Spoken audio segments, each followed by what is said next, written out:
शुरू करते हैं जी। इस वक्त आपके सामने एक क्वेश्चन नजर आ रहा है, दैट इज ABA लिमिटेड।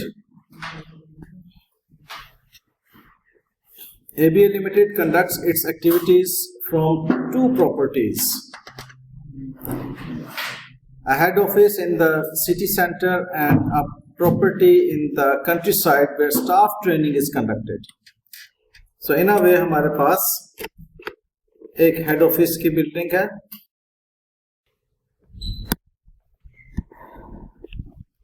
और एक स्टाफ ट्रेनिंग के लिए building.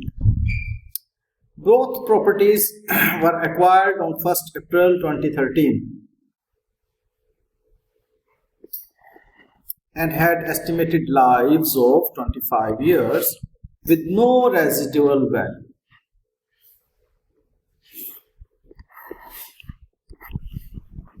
The company has a policy of carrying its land and building values. However, until recently, property prices had not changed for some years. 1st October 15, the properties were revalued by a firm of surveyors. Details of this and the original costs are given below.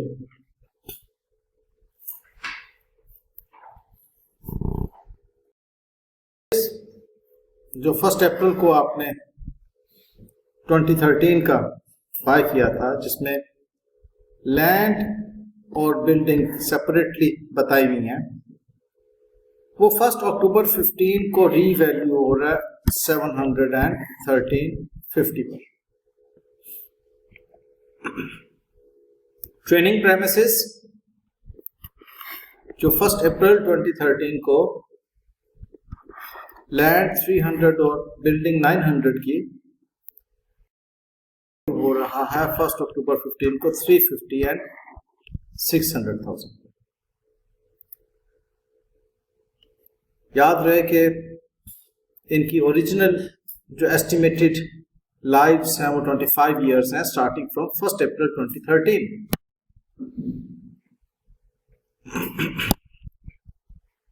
जी बेटे zoom कर देते हैं।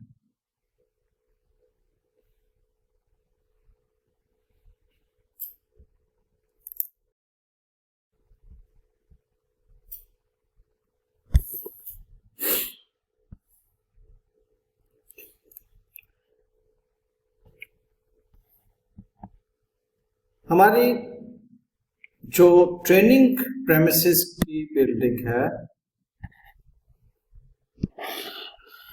उसमें आपको एक fall नजर आ रहा है।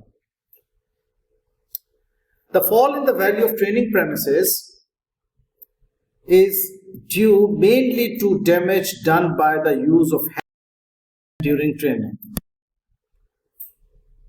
ये रीजन उसने बताई कि जी हमारा डैमेज है ट्रेनिंग प्रेमिसेस, जिसकी वजह से बिल्डिंग की वैल्यू डाउन हो गई।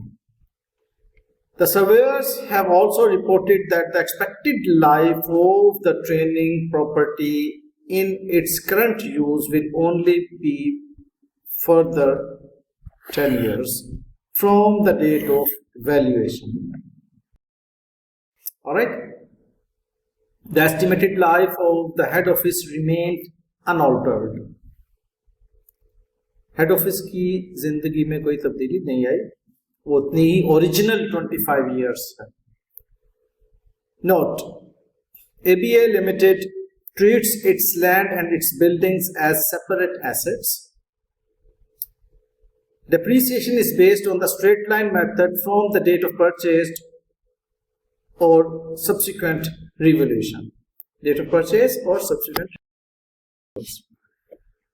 Prepare extracts of the financial statements of ABA Limited in respect of the above properties for the year 31st March. आपको अकाउंटिंग करनी है। याद रहे कि आपकी रीमेजरमेंट हुई है 1 अक्टूबर 2015।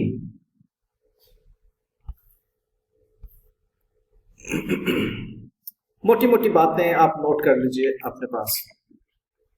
Initial date of purchase 1 April 2013।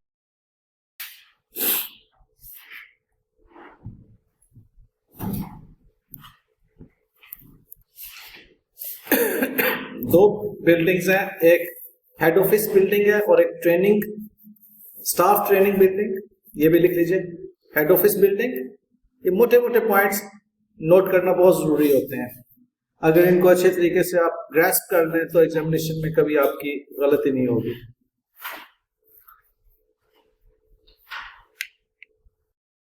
And staff training building, initial measurement useful life की जो है वो initial estimation of useful life 25 years है।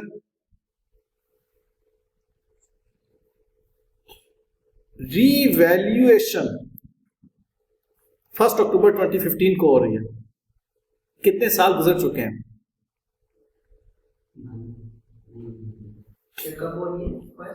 फर्स्ट अक्टूबर 2015 आपने बाय किया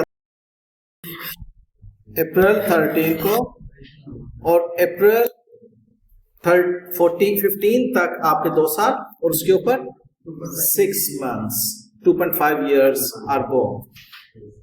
ठीक है, तो accumulated depreciation till the date of revaluation आपको सबसे पहले कैलकुलेट करना होती है। कितने पीरियड कैलकुलेट करेंगे? 2.5 years की। वो कैलकुलेट करके आप रीमेजर ने इन दोनों एसेट्स को इनकी फेयर वैल्यूज पे, और उसके बाद अगले 6 महीने के लिए जो डेप्रिसिएशन करेंगे आप, जो आपका हेड ऑफिस स्टाफ का जो हेड ऑफिस का जो प्रेमिसेस है, हेड ऑफिस प्रेमिसेस को रिमेनिंग कितने साल? 25 माइनस 2.5 years, 22.5 years पे, लेकिन आप लेंगे। ठीक है, और जो आपकी स्टाफ ट्रेनिंग की बिल्डिंग है उसको उससे ऑनवर्ड उसने कहा है रिमेनिंग 10 years हैं उसके, 10 years पे डिवाइड करके 6 months की डेप्रिसिएशन लेंगे। थोड़ा सा काम खुद से कीजिए, बाद में आई विल इन्वॉल्व।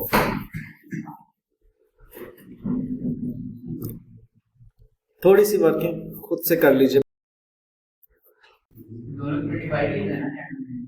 इब्तदाई तौर पे दोनों की 25 साल जिंदगी थी, और रीवैल्यू जब हुआ उससे ऑनवर्ड्स जो स्टाफ ट्रेनिंग की बिल्डिंग है उसकी जिंदगी 10 साल रह गई। क्वेश्चन नहीं पढ़ा जा रहा? बेटे मैं आपको बता रहा हूं, आपको मैं अभी बता देता हूं। आपकी 2 बिल्डिंग्स हैं, ठीक है, तो हाईलाइट मैंने किया हुआ 2 बिल्डिंग्स हैं। दोनों बिल्डिंग्स 1 अप्रैल 2013 को आपने बाय की, ये मैंने आपको नोट करवाया। ठीक है, और 2 ही लैंड्स हैं, यूं समझ लो 4 एसेट हैं, चारों एसेट को अलग अलग वो कह रहा है उसने ट्रीट करना है। 2 ही लैंड्स, उनकी कॉस्ट उसने बताई हुई है। ठीक है, दोनों की 1 अप्रैल की कॉस्ट बताई हुई है। 2.5 साल डेप्रिसिएट करें उसे, और 1 अक्टूबर 2015 को रीवैल्यू करें। रीवैल्यूएशन की जो फेयर वैल्यू है वो उसने बताई हुई है, और उसके बाद अगले 6 महीने के लिए उसको डेप्रिसिएट करें प्लीज। हमारे पास हेड ऑफिस और ट्रेनिंग प्रेमिसेस। हेड ऑफिस की बिल्डिंग डेप्रिसिएट हो रही है 25 years के साथ, 48 2 साल, और तीसरे साल उसकी डेप्रिसिएशन कितनी बनती है? 6 months की 24। बताइए ये 2 वर्किंग्स आपकी आ गई। ठीक है, और नेक्स्ट 6 months उसकी डिप्रीसिएशन क्या होगी? अगेन 22.5 years, लेकिन अब वो रीमेजर हो गई है 1350 पे। उसकी फेयर वैल्यू अब है 1315, पहले 1200 थी, अब 1350। 22.5 years रिमेनिंग यूजफुल लाइफ पे आप डिवाइड करेंगे और 6 months की डिप्रीसिएशन बनाएंगे। टोटल अमाउंट ऑफ डेप्रीसिएशन उसकी जो है वो अकुमुलेटेड डेप्रीसिएशन 150 की बनती है। और अगर मैं सिर्फ 2000 जो उसने कहा अप्रैल मार्च 2016 को prepare extracts for the financial statements आपने बनाने हैं, तो 2016 की डेप्रीसिएशन चार्ज कितना बनेगा?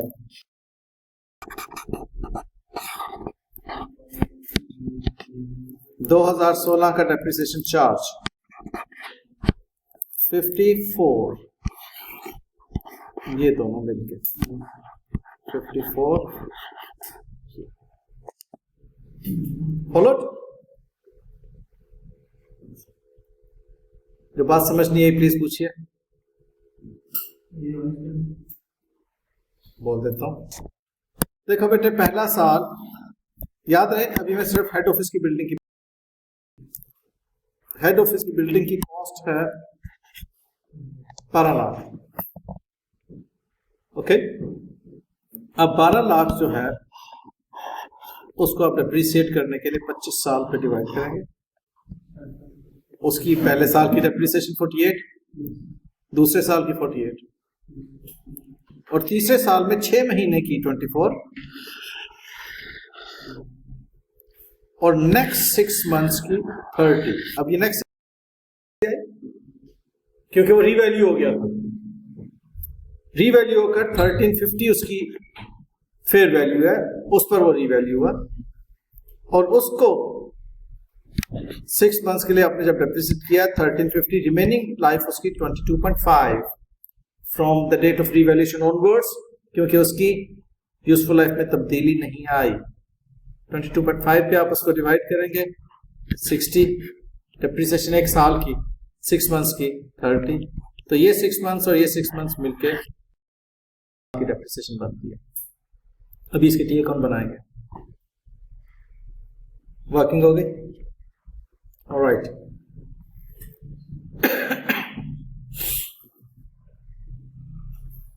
ये यहां पर मैंने बताया है कि आपके 2.5 इयर्स और 22.5 इयर्स कैसे बन रहे हैं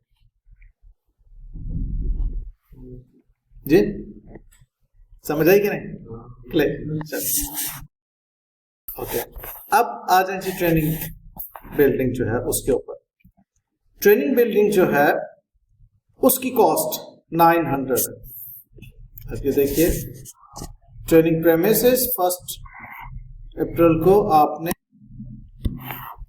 900 के बाय किए।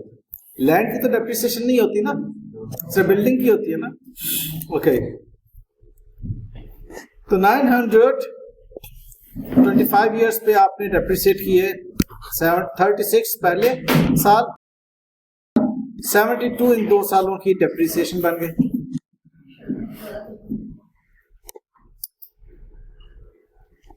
और उसके बाद नेक्स्ट 6 मंथ्स की 6/12 18, ये 2.5 साल की, 2.5 साल की डेप्रिसिएशन बन गई 72 एंड 18 टोटल। अब वो एसेट रीवैल्यू हुआ 600 पे। 600 का एसेट रिमेनिंग यूजफुल लाइफ 10 साल पे डेप्रिसिएट हो रहा है।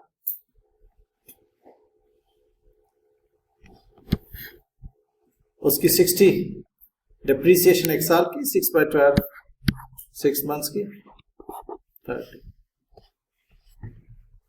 आप इस साल की डेप्रिसिएशन 4 बनेगा, 48 बनेगा, 6 मंथ पहले और 6 मंथ्स दूसरे। बताइए, clear? Okay, accommodated depreciation head office, बल्कि मैं चाहूंगा कि आप खुद से इनके टी अकाउंट्स बनाएं प्लीज। वर्किंग आपके सामने मौजूद, इनकी कॉस्ट मौजूद। आपने टी अकाउंट कौन सा बनाना है? टी अकाउंट बनाना 1 अप्रैल 2015 से शुरू होकर 31 मार्च 2016 पे जो खत्म हो रहा है, अकुमुलेटेड डेप्रिसिएशंस आपने दो अकाउंट बनाने हैं अकुमुलेटेड डेप्रिसिएशन के, एक बिल्डिंग फॉर हेड ऑफिस, दूसरा बिल्डिंग फॉर ट्रेनिंग। प्लीज बनाइए दो अकुमुलेटेड डेप्रिसिएशंस के अकाउंट मुझे चाहिए सिर्फ इस साल के, जो 31 मार्च 2016 को फिगर्स आपके सामने मौजूद हैं। ये जो आपने दो 6 महीने की डेप्रिसिएशन निकाली है उसमें ऐड है? जी बेटे, सारी रिवैल्यूएशन से पहले की डेप्रिसिएशन खत्म नहीं हुई? बेटे डेप्रिसिएशन चार्ज प्रॉफिट लॉस की बात कर रहा हूँ, जो एक्सपेंस में गई होगी। अभी ये नहीं, देखो प्रॉफिट लॉस जब हम बनाएंगे एक्सपेंस को तो डेबिट हुई होगी ना। आप बनाइए, अभी आपको समझाता हूँ। टी अकाउंट बनाइए, वो अकुमुलेटेड डेप्रिसिएशन में नहीं होगी, लेकिन डेप्रिसिएशन एक्सपेंस डेबिट तो हुआ है ना।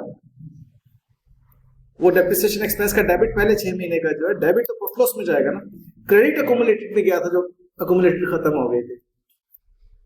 इस तरह से दूसरे 6 महीने में भी डेबिट डेप्रिसिएशन एक्सपेंस को हुआ, ठीक है, और क्रेडिट अकुमुलेटेड को हुआ। अब आपके जो कंफ्यूजन है, क्रेडिट जो अकुमुलेटेड में जा रहा है वो अक्यूमुलेटेड में क्रेडिट सिर्फ 6 महीने का नजर आएगा। आप दुरुस्त कह रहे हैं, पहले वाले सारे, लेकिन जो एक्सपेंस है वो तो फॉर द ईयर आपने शो करना है ना। डेप्रिसिएशन एक्सपेंस कितने से डेबिट हुआ इस साल में, तो वो आपका प्रॉफिट लॉस में जाएगा, स्टेटमेंट प्रॉफिट लॉस।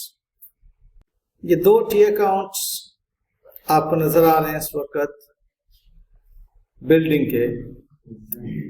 1 अप्रैल 2015 को बिल्डिंग 1200 से ब्रॉड फॉरवर्ड नजर आ रही है, और उसके अगेंस्ट एक्यूमुलेटेड डेप्रिसिएशन 120। ये देखो बेटे, आप जो कह रहे हैं एलिमिनेट होगा, ये एलिमिनेट हो जाएगा। ओपनिंग बैलेंस एंड 6 मंथ्स की ये यहां से 120 आपका बिल्डिंग अकाउंट में हिट कर दिया, जीरो हो गया एक्यूमुलेटेड डेप्रिसिएशन। और उसके बाद 6 महीने की मजीद डेप्रिसिएशन जो है वो यहाँ पर आपको क्रेडिट में नजर आ रही है, ये वाली 30। ठीक बात।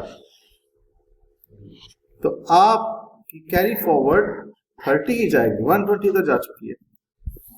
ये 1350 पर रीमेजर हुआ, 1350 ये ओके, और ये रिवैल्यूएशन सरप्लस में अमाउंट जा रही है आपकी 270। फॉलोड। अब आप प्रेमिसेस, जो ट्रेनिंग प्रेमिसेस हैं उसकी आप देखिए, 900 उसकी कॉस्ट थी, ये 900 यहां से आपकी ब्रॉड फॉरवर्ड नजर आ रही है 1 अप्रैल 15 को। एक्यूमुलेटेड डेप्रिसिएशन ये 2.5 साल, ये वाली अमाउंट आपने यहां से निकाले और बिल्डिंग अकाउंट में भेज दिए, एलिमिनेट हो गए। अब अगले 6 महीने की डेप्रिसिएशन ये 30, ये जो हमने कैलकुलेट कैरी फॉरवर्ड हो गया। इस तरह से लैंड का जो अकाउंट है, अच्छा ओके, ट्रेनिंग बिल्डिंग जो है उसका आपको नजर आ रहा है रीवैल्यू जब 600 पे हुआ तो 210 से लॉस। ठीक बात। अब बेटे, अब ये स्टेटमेंट प्रॉफिट लॉस जो उसमें आप जिसमें उलझे हुए थे वो मैं आपको दिखाता हूं। ये statement of profit loss, depreciation ये जो 54 है, 24 पहले 6 महीने की और 30 अगले 6 महीने की, और इधर 18 पहले 6 महीने की और 30 अगले 6 मंथ्स। एक्सपेंस होगा ना पूरे साल की डेप्रिसिएशन, और जो रिवैल्यूएशन लॉस ट्रेनिंग बिल्डिंग का 210। ये है बेटे आपके स्टेटमेंट ऑफ लॉस। ये एक्सट्रैक्ट्स उसमें क्या है कि आपको शो कर दें। Any questions from your side please. ये सरप्लस रिवैल्यूएशन का जो है स्टेटमेंट ऑफ रिटेन प्रॉफिट्स, जो आपका रिवैल्यूएशन सरप्लस हो।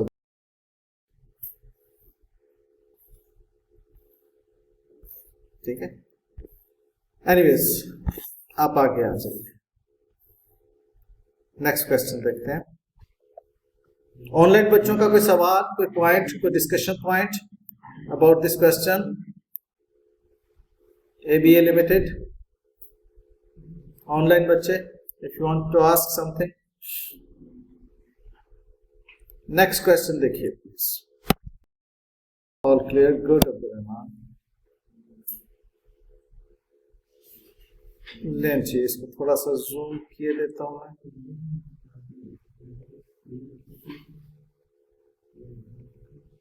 लैंड तो कुछ नहीं करेंगे,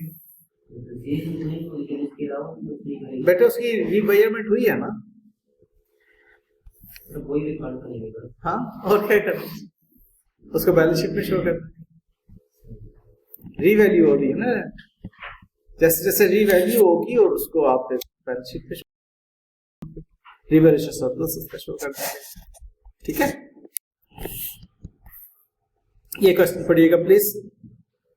हसन एसोसिएट्स लिमिटेड, इसका रिक्वायरमेंट देख लीजिए। प्रिपेयर एक्सट्रैक्ट्स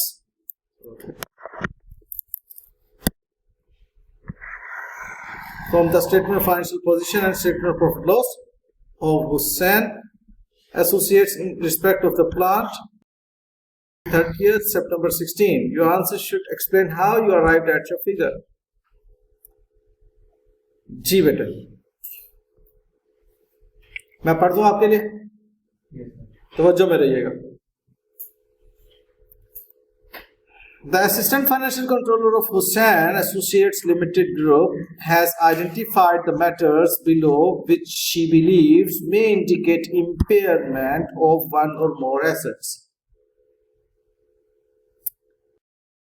Impairment होने का अंदेशा है, हाईलाइट किया असिस्टेंट फाइनेंशियल कंट्रोलर ने। Hussain Associates Limited owns and operates an item of plant that cost 640 and had accumulated depreciation 400 on 1st of October 15. It is being depreciated at 12.5% on cost. इस paragraph से जो important points हैं अपनी notebook में लिखिए।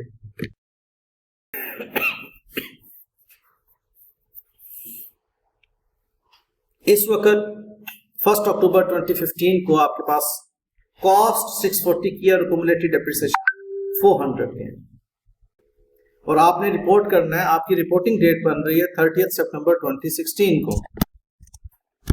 Reporting date 30 सितंबर 2016 है, तो इन a वे एक साल की आप अकाउंटिंग करने जा रहे हैं।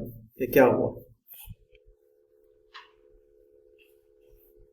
1 October is the first day of your reporting year, and क्या ये 1st of April 2016 exactly halfway through the year, 6 महीने के बाद, the plant was damaged when a factory vehicle collided into it. Due to the unavailability of replacement parts, it is not possible to repair the plant, but it still operates, काम कर रहा। Albeit a reduced capacity, like बहरहाल एक reduced capacity पे, it is also expected that as a result of damage, the remaining life of the plant from the date of the damage will be 2 years only.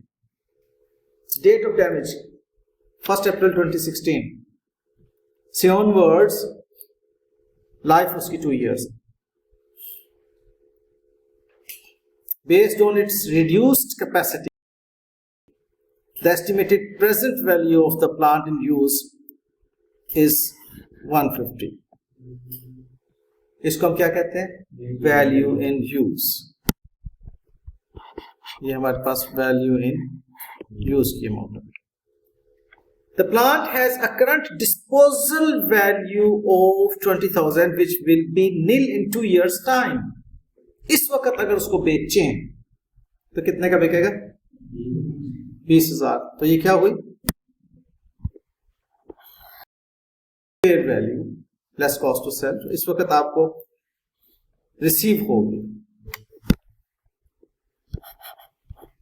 Fair value less cost to sell in a way तो net आपको selling price receive होगी. Recoverable amount कौन सी होगी इसमें से? अगर ये दो अमाउंट्स हैं तो रिकवरेबल अमाउंट क्या होगी?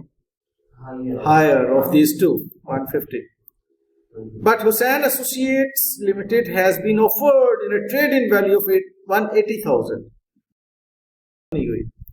वो कह रहा है कि जी उसको एक ट्रेड-इन वैल्यू ऑफर हुई है 180,000 की कि जी आप 180,000 में इसको हम लेते हैं against a replacement machine which has a cost of 1 million. आप एक रिप्लेसमेंट मशीन लें 1 million की. 1 million की मशीन सपोजली आप हुसैन लिमिटेड है, मैं आपको कहता हूं कि आप अगर मुझसे 1 million की मशीन, तो आपकी ये पुरानी मशीन डैमेज्ड मशीन मैं 1,80,000 रुपए में एडजस्ट कर लूंगा उसके अंदर, लेकिन वो जो आप उससे मशीन लेंगे वो 10 लाख रुपए की होगी.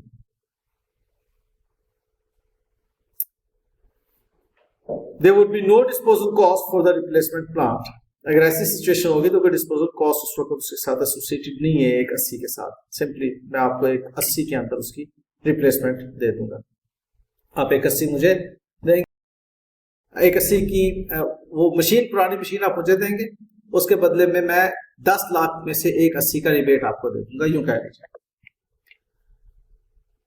Hussain Associates Limited is reluctant to replace the plant as it is worried about the long-term demand of the product produced by the plant.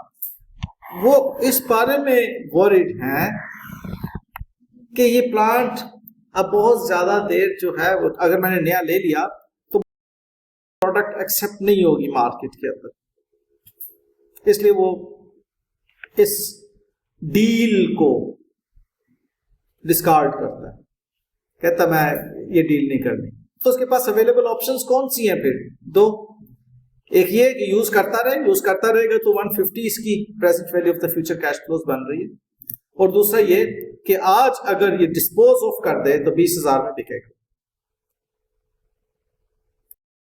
Value is only available if the plant is replaced. अगर plant replace होगा तो trading value available, otherwise not. अच्छा जी, मैं यहां पर रुक रहा हूं और आप मुझे बताइए on 1 April 2016 net book value क्या आती है, कैरिंग अमाउंट क्या आती है? मुझे प्लीज कैरिंग अमाउंट कैलकुलेट कर दीजिए.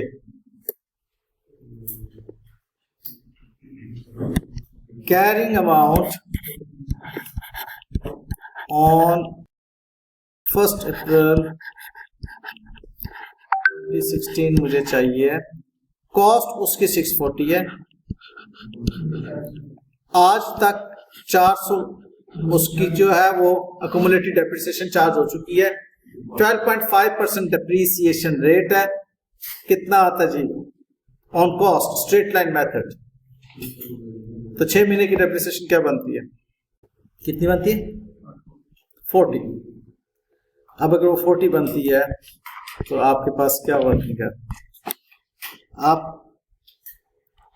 1 अक्टूबर 2015 को आपके पास एक्यूमुलेटेड डेप्रिसिएशन बेटे 400,000 और डैमेज हो रहा है 1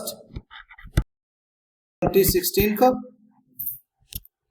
उस वक्त उसकी डेप्रिसिएशन चार्ज कितना निकला है? आपने किस तरह से कैलकुलेट किया? 640 को इंटू 12.5% इंटू 6/12 व्हाट कम्स 40. कि उसकी एक्यूमुलेटेड डिप्रीसिएशन आपके पास आ गई 440 और उस 1 अक्टूबर 2015 को जो ब्रॉट फॉरवर्ड हुई थी वो थी 640, वही अभी तक उसकी 640। तो नेट बुक वैल्यू क्या है इसकी 200। अब एक एसेट जो 200 की नेट बुक वैल्यू का है, अब आप बताइए उसके साथ क्या सलूक करेंगे। रिकवरेबल अमाउंट क्या है उसकी 150। तो अब आप क्या करेंगे, उसकी इम्पेयरमेंट लॉस करेंगे और उसके बाद क्या करेंगे, अगले 6 महीने की डेप्रिसिएशन चार्ज करेंगे। क्वेश्चन को कंप्लीट करें 30 सितंबर 16 तक। इस एसेट को हम रीवैल्यू कर रहे हैं या इम्पेयर कर रहे हैं, ये मेरा क्वेश्चन है और ये आपके फैसले को चेंज करने जा रहा है। इम्पेयर कर रहे हैं, ओके। हमारी जब इम्पेयरमेंट हो रही है तो यूजफुल लाइफ इसकी बाकी कितनी रह रही है, कहां पर लिखा हुआ,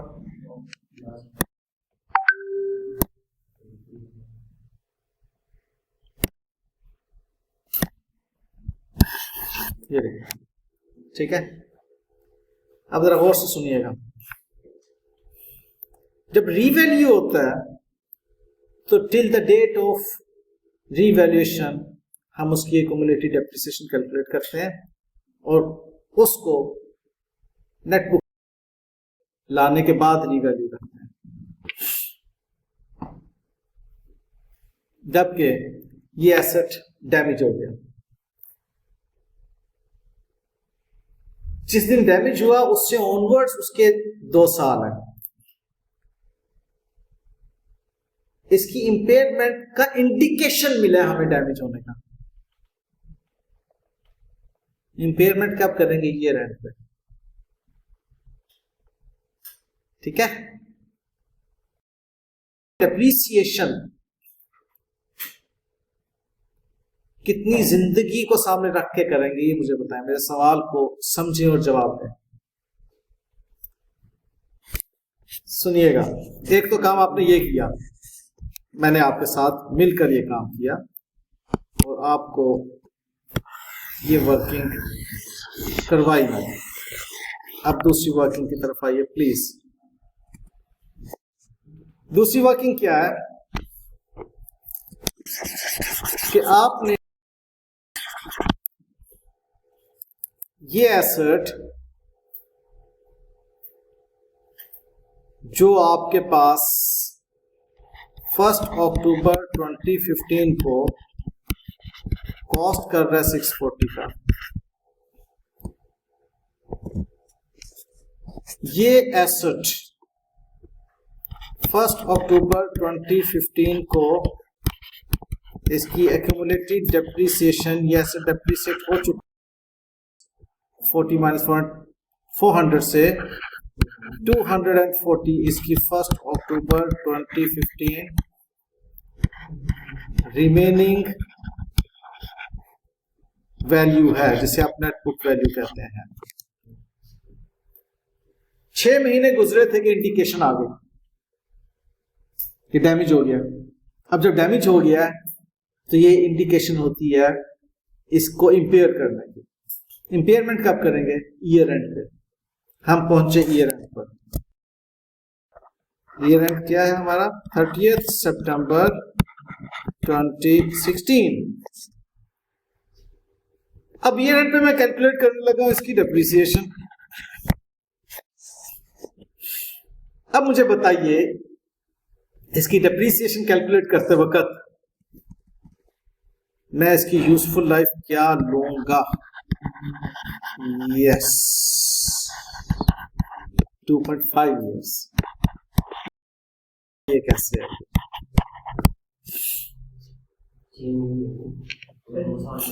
क्योंकि उसकी जो एक्सीडेंट के बाद, डैमेज के बाद लाइफ है वो हमें पता चली है 1 अप्रैल 2015 से ऑनवर्ड्स 2 साल। जबकि डिप्रीसिएशन जो कैलकुलेट करनी है वो तो हमने डे 1 से, यानी कि इस साल के रिपोर्टिंग डेट के डे 1 से करनी है, 1 अक्टूबर 2015 से ऑनवर्ड्स, तो वो 2.5 इयर्स बनती है। आप इसकी जो डिप्रीसिएशन कैलकुलेट करेंगे बेटे जान, वो 200 by 2.5 years is equal to how much? 96। अब ये पूरे साल की डिप्रीसिएशन आप इधर लेंगे। 30th September 2016 depreciation expense 96, और जी आपके पास 30th September 2016 को नेट बुक वैल्यू जो आ रही है वो कितनी आ रही बेटे जान? 144। ये इसकी कैरिंग अमाउंट है।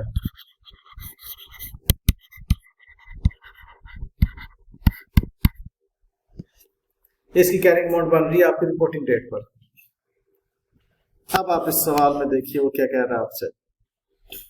वो कह रहा है कि based on its reduced capacity, the estimated present value of the plant in use is 150.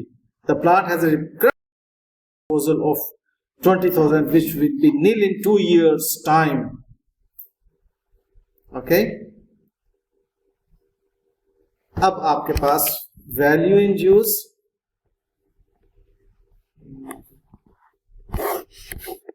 यहां पर आपने value in use आपके पास 150, fair value less cost to sell 20, और recoverable amount कितनी है जी? नहीं बेटे, in higher of the two 150, और carrying amount कितनी है जी? 144। आप बताओ इम्पेयर होगा? नहीं, नो इम्पेयरमेंट, नो इम्पेयरमेंट,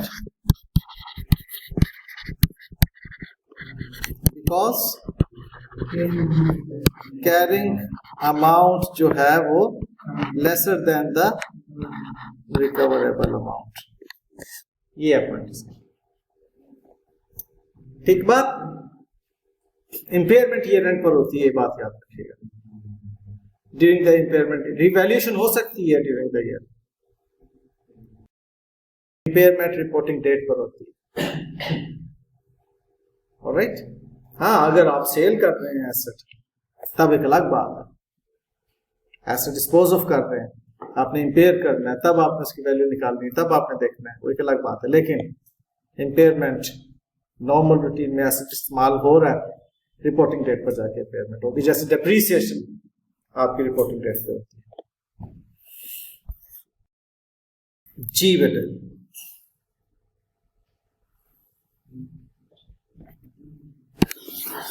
ये मैंने वर्क किया। ओके, नेक्स्ट क्वेश्चन पे तशरीफ लाएं।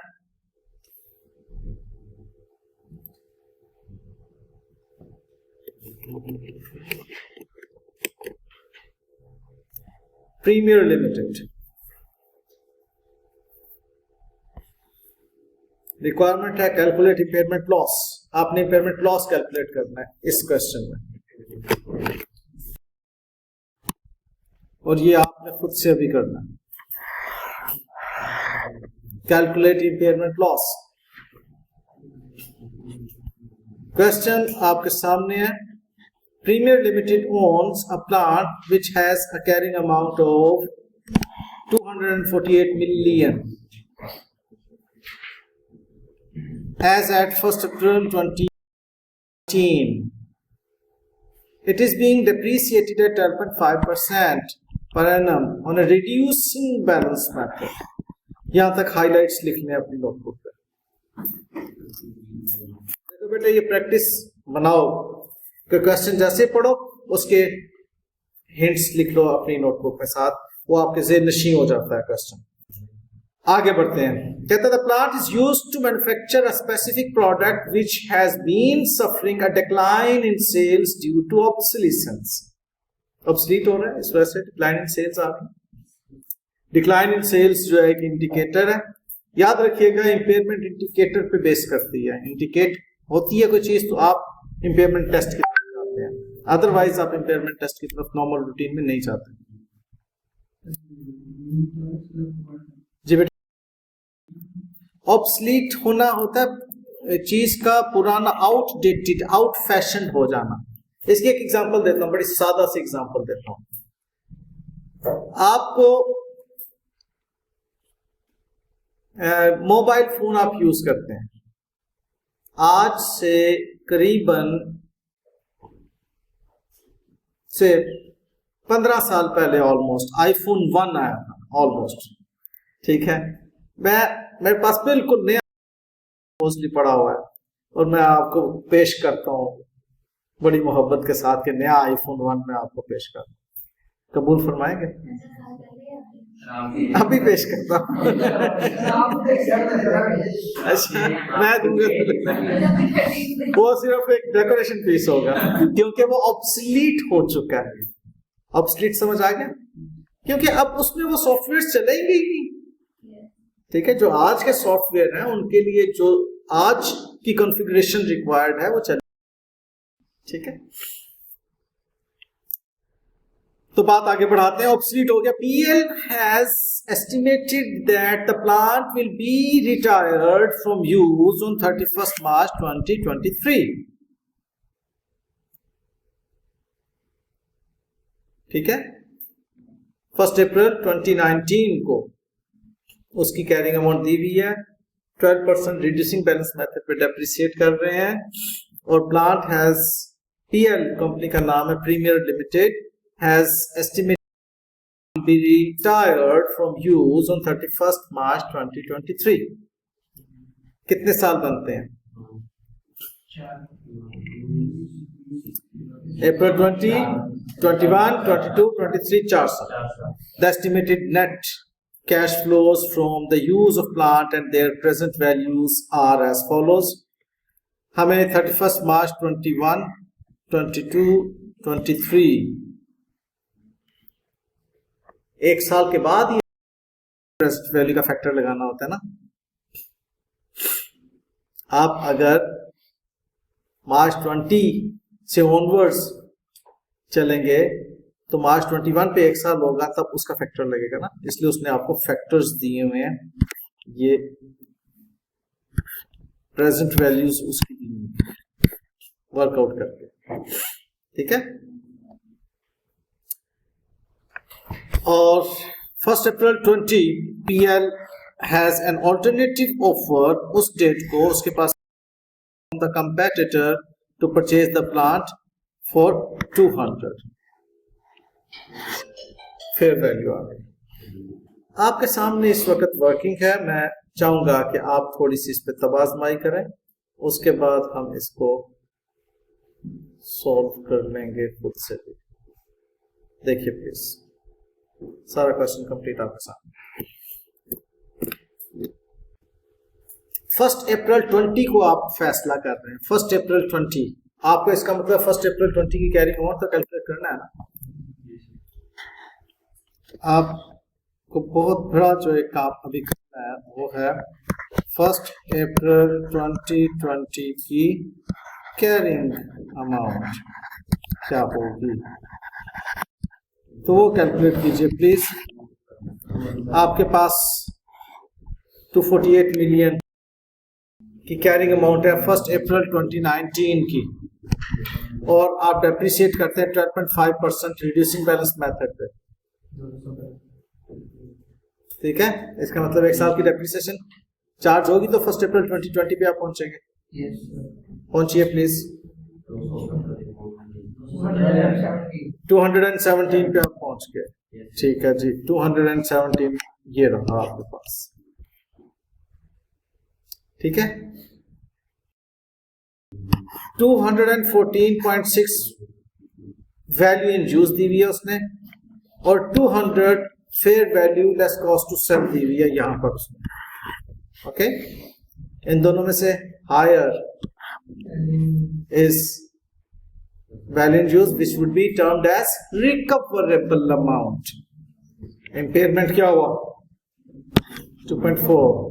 इम्पेयरमेंट की अकाउंटिंग एंट्री क्या हुई? Impairment loss debit and credit. Easy. सिर्फ इसमें एक ही कैच था, वो मैंने आपको बता दिया कि 1 अप्रैल 2020 को आपने कैरिंग अमाउंट कैलकुलेट करनी है.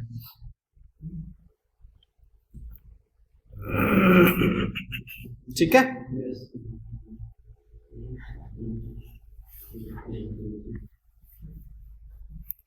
ले जी, ये दो एक्टिविटीज छोटी छोटी सी. जैनब कह रही है दोबारा बता दें. जैनब जी बेटे दोबारा.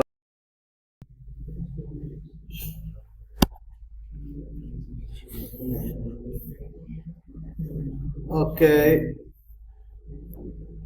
देखिए इस सवाल में सिर्फ एक पॉइंट है, और वो पॉइंट ये है कि आपको जिस डेट की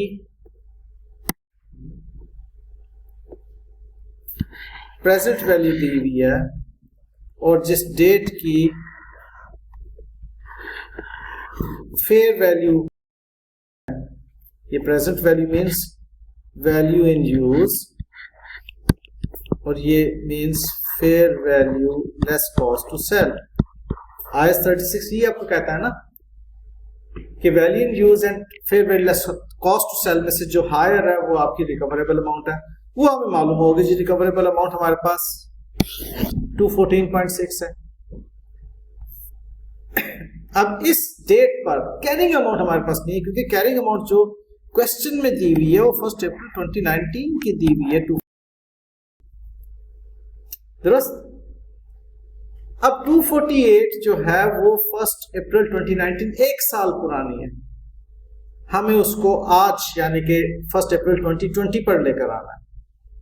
तो 1 अप्रैल 2020 पे लाने का मतलब है एक साल की डिप्रीसिएशन चार्ज होगी, और एक साल की डिप्रीसिएशन चार्ज हो रही है यूं आपको 248 इंटू 12.5%.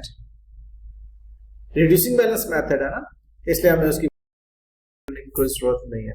रेट 12.5% दिया हुआ है, अप्लाई करें, you get 31 which is depreciation for the year. Minus करें 248 से, you get 217. 217 is your carrying amount, the net book value of the asset on 1st April 2020, and 1st April 2020 is the date on which we have a recoverable amount of 214.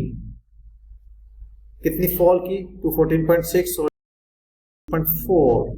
impairment loss, accounting entry impairment loss debit and accumulated impairments credit.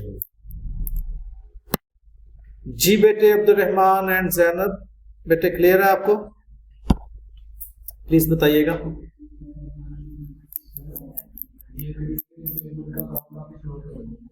ये asset में से minus था, Contra to asset. जिस तरह accumulated depreciation contra to asset है, उस asset में से माइनस होगा. ओके बेटे, गुड लक. Excellent, wonderful. अच्छा बेटे, यहाँ पर ना कुछ बच्चे कंफ्यूज होते हैं. जी बेटे. 214.6 की डाली है 2020 की एसेट. हाँ, ओके ओके ओके, ये बहुत अहम बात है, मैंने बोली थी आपको, दोबारा से बोल दूं. ये मैंने इधर डेट लिखी हुई है. देखो बेटे, जो आपको 31 मार्च 2021 को फैक्टर लगाकर प्रेजेंट वैल्यू मिल रही है, वो दरअसल शुरू कब हुई? इस पे मैं अभी आपको एक्टिविटी बता देता हूँ. देखिए मैं यहाँ इस जगह पे लिखता हूँ.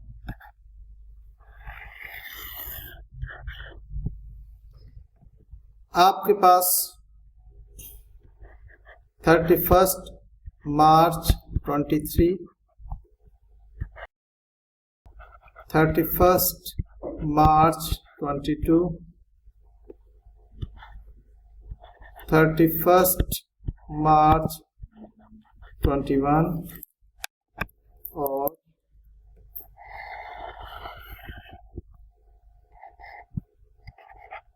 31 मार्च 20, ये बात बन रही है।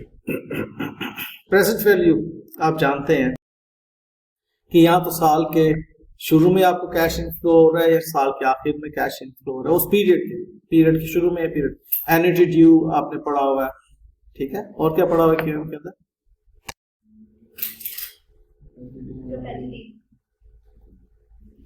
आपको जो आपको जो एन्युटी साल के आखिर में मिलती है और एक आपको एन्युटी साल के, ये आपको एन्युटी जो मिल रही है साल के आखिर में, उसने कहा कि 120 रुपए का कैश फ्लो आ रहा है, यहाँ पर 120 का कैश फ्लो आ रहा है, यहाँ पर आपके पास 80 का कैश फ्लो आ रहा है, यहाँ पर आपके पास 52 का कैश फ्लो आ रहा है, ठीक है। ये एडवांस में नहीं आपको पैसे मिल रहे बल्कि एंड पर मिल रहे, एन्युटी ड्यू हो रही है। अब ये फैक्टर लग रहा है, बाय द वे आप जरा करें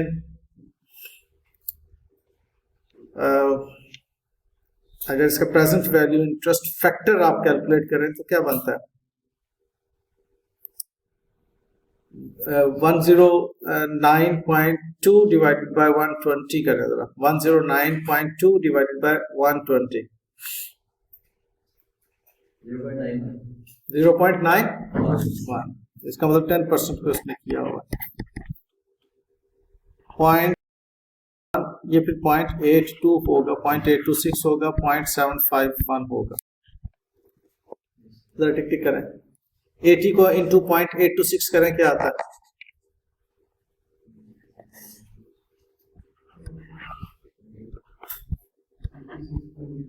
वही आया तकरीबन। और 52 को इंटू 0.751 कीजिए,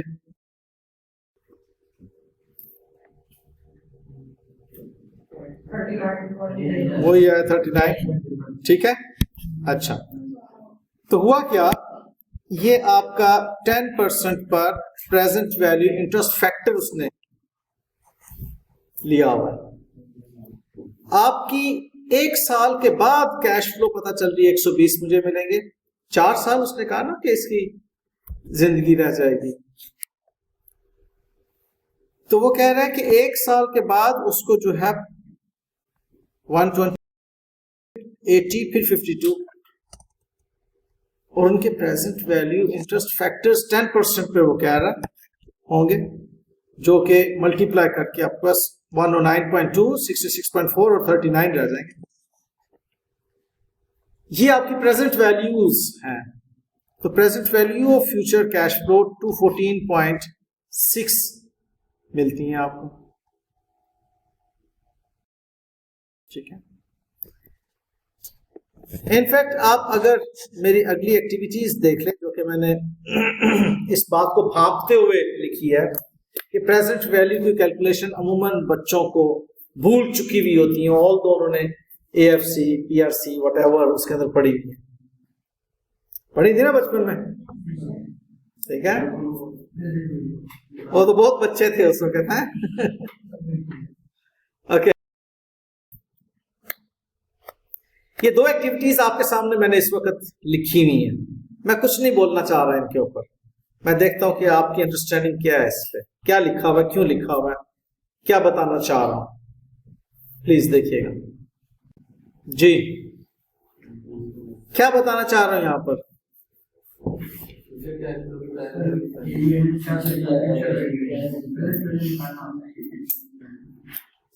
किसी ने नोटिस किया यहाँ पर मैंने PVIFA कैलकुलेट किया हुआ है और एन्युटी 600 को सिर्फ एक रेट पे मल्टीप्लाई किया तो ये सारों के टोटल के बराबर आ गया। ये नोटिस किया किसी ने? तो जब एन्युटी दी हो, यानी कि हर कैश फ्लो बराबर रकम इक्वल इंटरवल पर, तो आप इतनी लंबी कैलकुलेशन करने की बजाय एन्युटी की अमाउंट पकड़ते हैं, उस पे PVIFA stands for present value interest factor of an annuity, वो एक मुद्दत के लिए होती है। अब 3 साल के लिए आपको 600 रुपए मिल रहे हैं हर साल के एंड पे, तो आप present value of annuity table देखेंगे, वहां से आप उसका 10% पर 3 साल का पीवीआईएफए ले लेंगे, वो 2.47 होगा। वो अप्लाई करेंगे आप 600 पे, you will get 1492 which is present value. अगर कैश फ्लोज डिफरेंट अमाउंट की हों, 400, 800, 1200, अब आप पीवीआईएफए अप्लाई नहीं कर सकते। अब उसके हर कैश फ्लो पर उस nth ईयर या nth पीरियड का पीवीआईएफ अप्लाई करेंगे। अब पीवीआईएफए नहीं होगा, पीवीआईएफ। तो वो पीवीआईएफ जो है ये आपके पास पीवीआईएफ पहले साल का, दूसरे का, तीसरे, 1 डिवाइडेड बाय 1.1 यानी कि 1 divided by 1 plus I raise to power n, I या आर व्हाटएवर आपने जो भी उसको याद किया, ठीक है। उसकी आपने present value interest factor calculate किया और ultimately reach at present value future cash flows. Followed?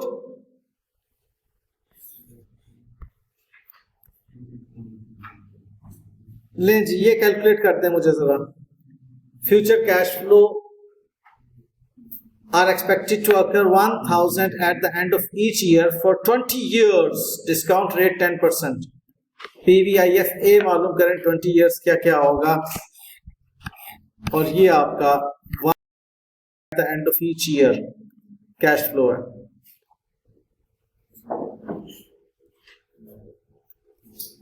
आप PVIFA कैलकुलेट कर सकते हैं, आप गूगल पे देख सकते हैं, आपको present value interest factor of एनएनटी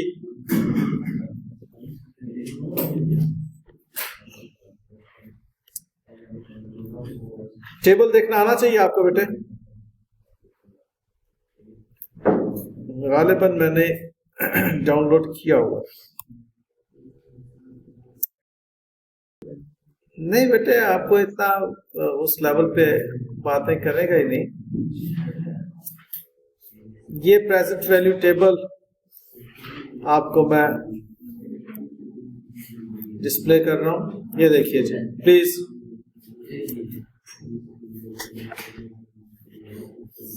present value table और फ्यूचर वैल्यू टेबल। A1 आपको लिखा हुआ नजर आ रहा है, A1 टेबल है future value interest factor. A2 table है future value interest factor of an annuity, $1 annuity. A3 table है present value interest factor PVIF, और टेबल A4 है present value for annuity P. अब आप देखिए हमने क्या कहा था कि 20% पे 20 साल पे, सॉरी 20 साल पे, और परसेंट क्या हमारा 10, ये हमारा आता है पीवीआईएफए। सिंपली इसको आप अप्लाई कीजिए, 1000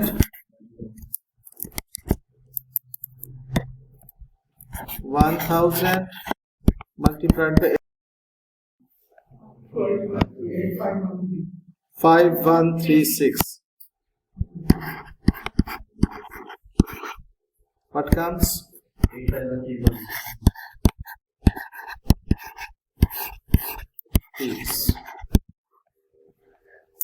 ये है जी आपका प्रेजेंट वैल्यू, जो आपको 20 साल 1,000 रुपया मिलने हर साल के एंड पर, ठीक है। और अगर मैं आपसे कहूं what is present value of ₹1,000 that you will receive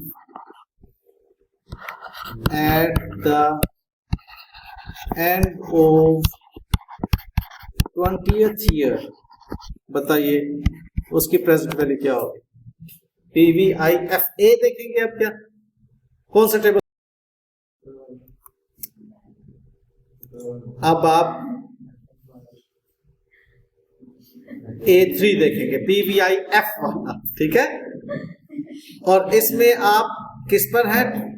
20%, 10 year के सामने 0.1615, ठीक बात। 20 साल बाद जो आपको 1000 रुपया मिलेगा, ₹1000 पे कौन सा फैक्टर लगेगा? 0.1615। वो आज कितने रुपयों के बराबर है? 161 रुपये 50 पैसे के बराबर है, जो 20 साल बाद आपको 1000 रुपया मिलेगा। अगर 10% इंटरेस्ट रेट है, ये ऐसे ही है। अब देखो, इसको कंपाउंड कर लो, 20 टाइम्स कंपाउंड करो 10% पे। आज 161 रुपये आप अगर बैंक में डिपॉजिट करवाते हो और बैंक आपको हर साल 10% इंटरेस्ट देता है, तो 20 साल के बाद 1000 रुपया वो दे देगा, कंपाउंड हो जाएगा ना। तो 20 साल के बाद जो 1000 है वो डिस्काउंट। तो कंपाउंडिंग एंड डिस्काउंटिंग, ये आपने क्वांटिटेटिव मेथड्स में पढ़ा था। काश उस वक्त अकल होती कि ये इतना इंपॉर्टेंट टॉपिक है तो तवज्जो से पढ़ लेते हैं। तवज्जो से पढ़ा था, फिर वो तवज्जो पट गई।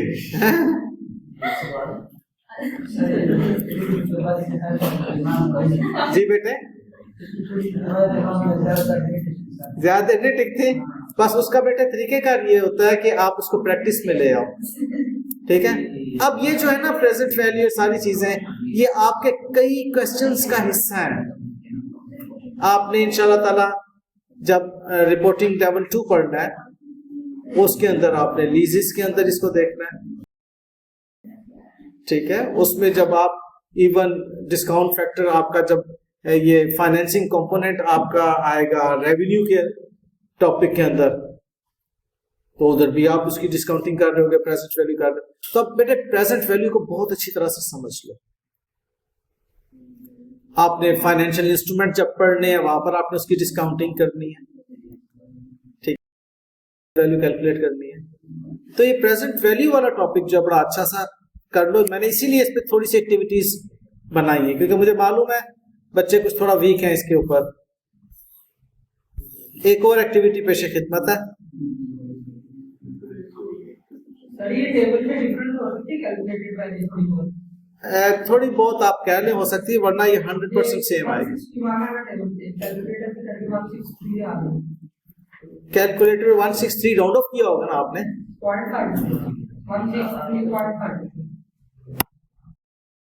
0.1615 है। 10 साल 20% पे ये है, तो आपका क्या है 0.163। ये मामूली फर्क ही है, हो सकती है एक्यूरेटली फार्मूले से, आई डोंट नो। लेकिन बात देखो ना, मैं आपको भी बता देता हूँ, 10% का मुझे जो है ना वो थोड़ा सा जुबान, ये आप कैलकुलेटर पे देखें, आपको यही वाली फिगर निकलेगी। जरा कैलकुलेट करके देखें, यही निकल रही है 10% में 0.9090। ये असल में जो है ना 0.909019 उन्होंने राउंड ऑफ कर दिया ना 4 डेसिमल प्लेसेस पे। हाँ, वो शायद हो सकता है कोई कैलकुलेटर पे आपका फर्क आ गया हो, या इस पे एक आध मरतबा करके देख लीजिएगा। असूलन आना नहीं चाहिए, ये कैलकुलेटेड है अमाउंट्स। अच्छा जी, fixed asset cost 100,000, accumulated depreciation 20,000, useful life reviewed at, it was revalued, that remaining useful life is 2 years, depreciation expense for the year कितना होगा, ये हम जरा ब्रेक के बाद करते हैं, शुरू करते हैं बातचीत। अच्छा जी, ये एक सवाल छोटा सा है, मैं देखना चाह रहा हूं कि मेरे बच्चों की अप्रोच क्या है इसके ऊपर। ये क्वेश्चन आप सॉल्व करेंगे अभी। इस क्वेश्चन में वो ये कह रहा है कि 1 जनवरी 20x1 फिक्स्ड एसेट की कॉस्ट है 100,000 और 20x1 एक्यूमुलेटेड डेप्रिसिएशन है 20,000. 31st December 20x1 useful life was reviewed and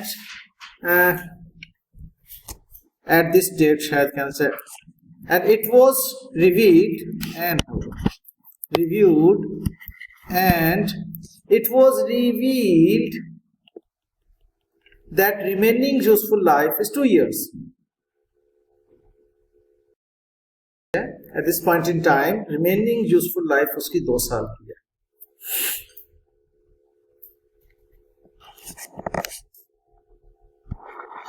At this point in time.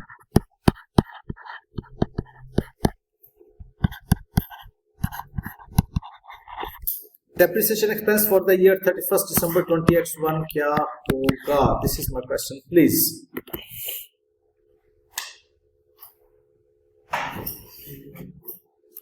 जी,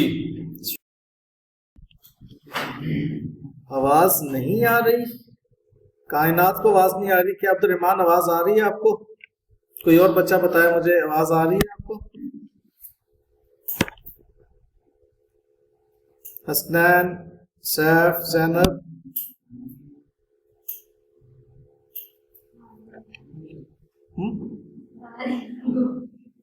आ रही है.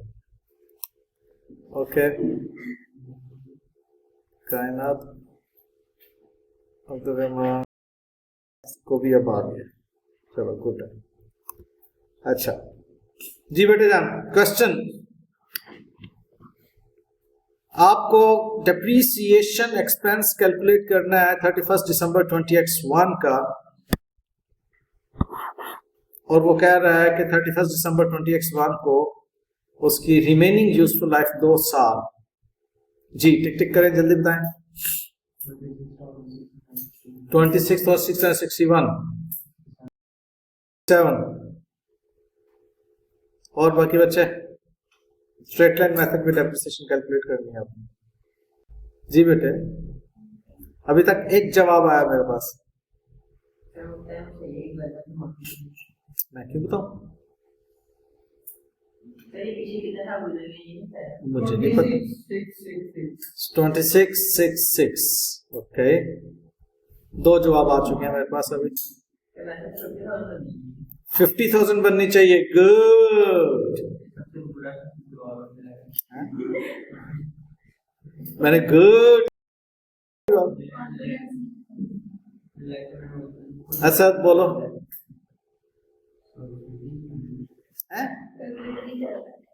कैलकुलेटर नहीं चलता.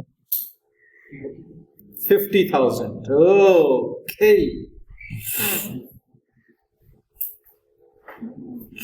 50,000. जी बेटे जल्दी से और मुझे बताओ, इस सवाल में जो रिक्वायरमेंट है उसका जवाब क्या है फौरी तौर पे.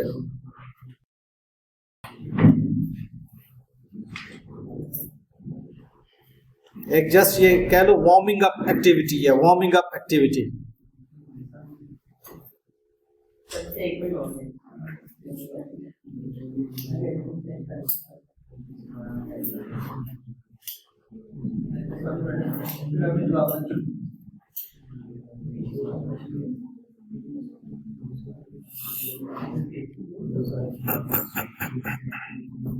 जी बोले. और 50,000. ओके, अभी तक 2-3 बच्चों ने 50,000 बोला है, माशाल्लाह.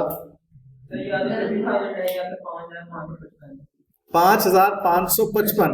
5,555. ओहो गुड.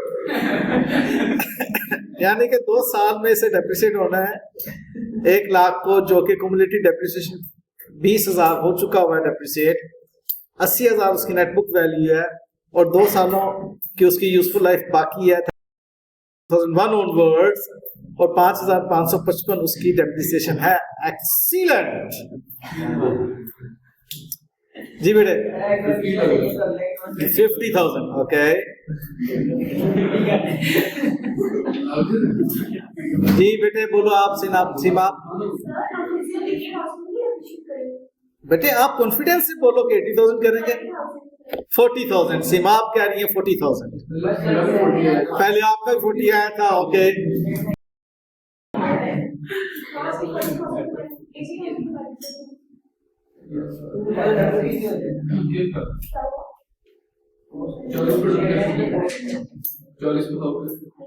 देखें सीमा आप भी कह रही है कि सर सीधी सी बात है 80,000 उसकी नेटबुक वैल्यू है, उसको डिवाइडेड बाय 2 करते हैं 40,000 डेप्रिसिएशन आएगी। ठीक है सीमा आप कह रही हैं, जैनब भी कह रही है 40,000 आएगी हैं?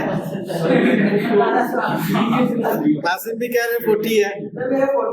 अच्छा ओके अभी तक मेरे 2 बच्चे जो हैं उन्होंने 667 ठीक है अहमद ने और आपका बेटा अब्दुल्ला ने ये कहा है और मुझे भी यही लग रहा है कि 26,667 है।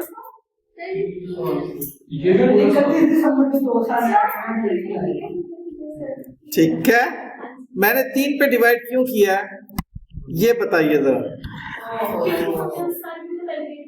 यस आप इस वक्त बैठे हुए हैं, ये देखिए जरा आप इस वक्त बैठे हुए हैं 31 दिसंबर 20x1 पे, जबकि डेप्रिसिएशन 1 जनवरी 20x1 से ऑनवर्ड्स अभी इस साल की कैलकुलेट ही नहीं हुई। यहां से ऑनवर्ड्स 2 साल है उसकी जिंदगी, यहां पर तो उसकी जिंदगी 3 साल बनती है ना।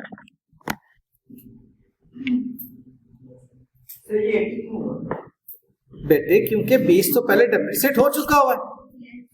अब कल मैंने बड़ी डिटेल से समझाया था ऐसे आर्ट्स बना के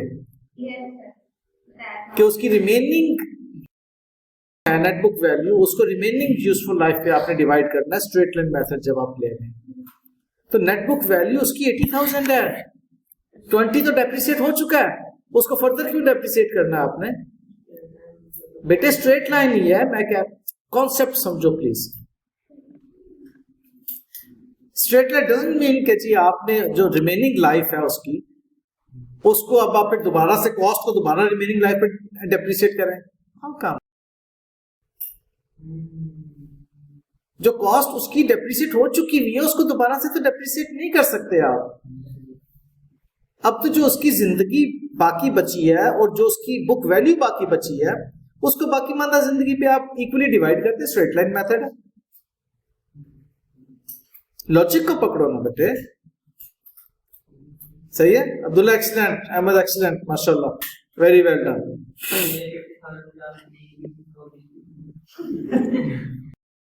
महसूस किया तो वाकई एक और एक्टिविटी पेशे खिदमत है। कह रहा 1 जनवरी x1 cost of buying an asset is 500,000, useful life was estimated 25 years, annual depreciation is 20,000. After 15 years, reliable estimate 1 जनवरी आप आ गए, आफ्टर 15 years आप 1 जनवरी 2016 पर आ गए। एक्यूमुलेटेड डेप्रीसिएशन कितनी चार्ज हो चुकी हुई है? ठीक है नेटबुक वैल्यू आपकी क्या 200,000। Okay useful life was reviewed कब? On 1 January 2016 and estimated that remaining useful life is 2 years. अब ये इस वक्त रिलायबल एस्टिमेट है, वो उस वक्त रिलायबल एस्टिमेट था कि इसकी 25 साल जिंदगी होगी। अब के सर्कमस्टांसेस में अब इसका रिलायबल एस्टिमेट है कि 2 साल जिंदगी रह गई है। तो depreciation expense for the year ending on 31 दिसंबर 16 क्या होगा? अब आप 2 पे डिवाइड करेंगे क्योंकि इस दिन आप मौजूद हैं और इसी दिन वो आप 1 साल गुजरने के बाद रिलायबल एस्टिमेट 2 साल का लगा रहे थे। पिछले साल की डेप्रिसिएशन कैलकुलेट नहीं हुई थी। Got the point? इस तरह से आपने इन पॉइंट्स को देखना है, तभी मामला बेहतर होगा।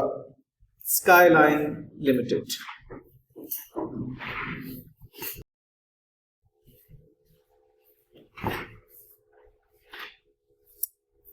Skyline Limited operates a 4-star hotel facility in Murray.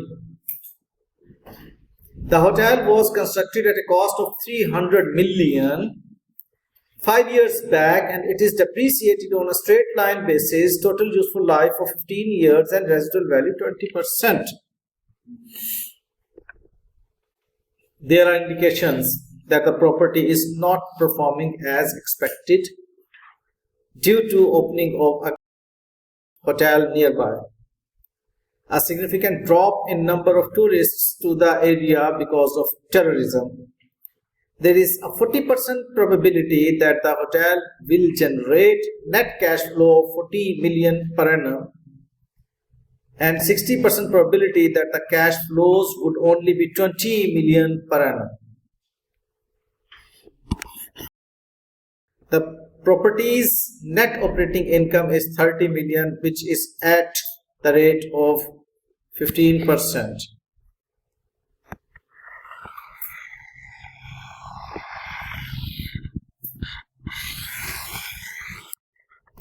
$5% of the proceeds from sales would be expended in closing the deal.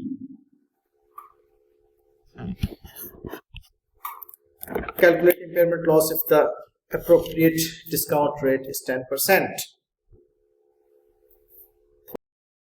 वाला सवाल,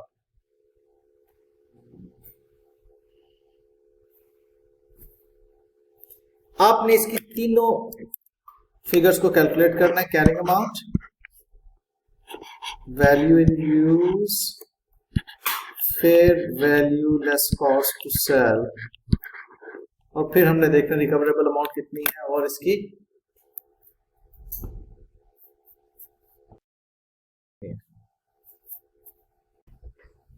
सब कुछ छोड़ दो, मुझे fair value less cost to sell बताओ कितनी. पॉइंट टू पॉइंट चलते हैं. Fair value less cost to sell कहीं पर नजर आ रही है जी? Last 2 lines. ओके, वर्कआउट कीजिए प्लीज जी. 190, ठीक है, गुड. अब बाकी दुनिया देखे 190 कैसे है.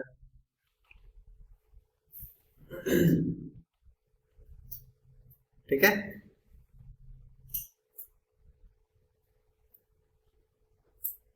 मैं दिखा सकता हूं 190 है. बात सेम. टेंशन में नहीं आने का काका, 190 लाने का. वैसे तो आ रहा है.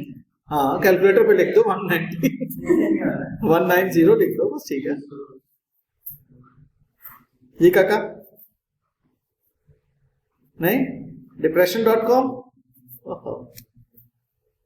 नहीं, सीमा, अब्दुल्ला वाकई कैसे है? 30 मिलियन का 15% लेके कर जरा.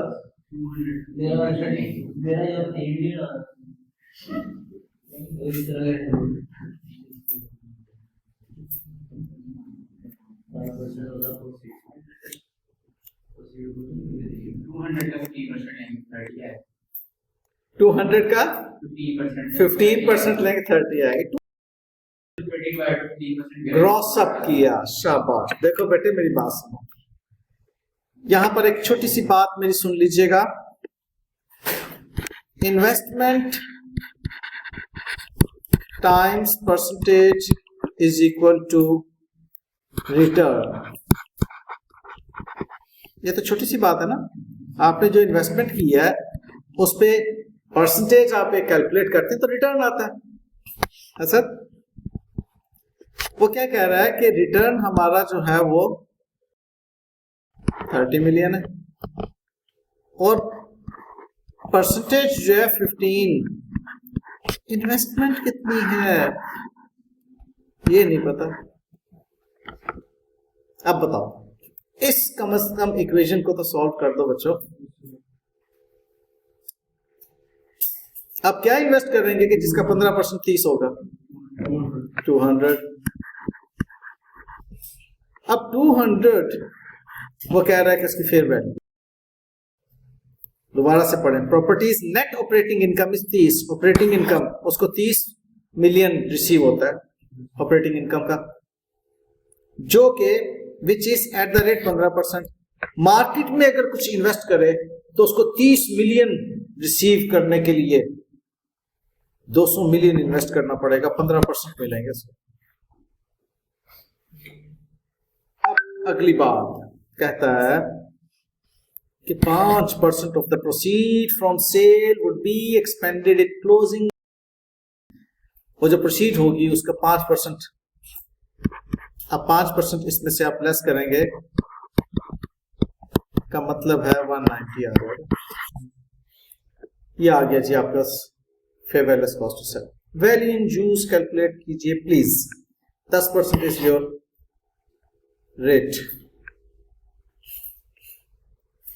There is a 40% probability that the hotel will generate net cash flow of 40 million per annum and probability that the cash flows would be 20 million per annum। और बताइए कि उसकी जिंदगी बाकी क्या रह गई। सैफ कह रहे हैं 200 माइनस 1.5। बेटे जान 1.5 कहां से आ गया सैफ? 1.5 कहां से आ गया बेटा जी?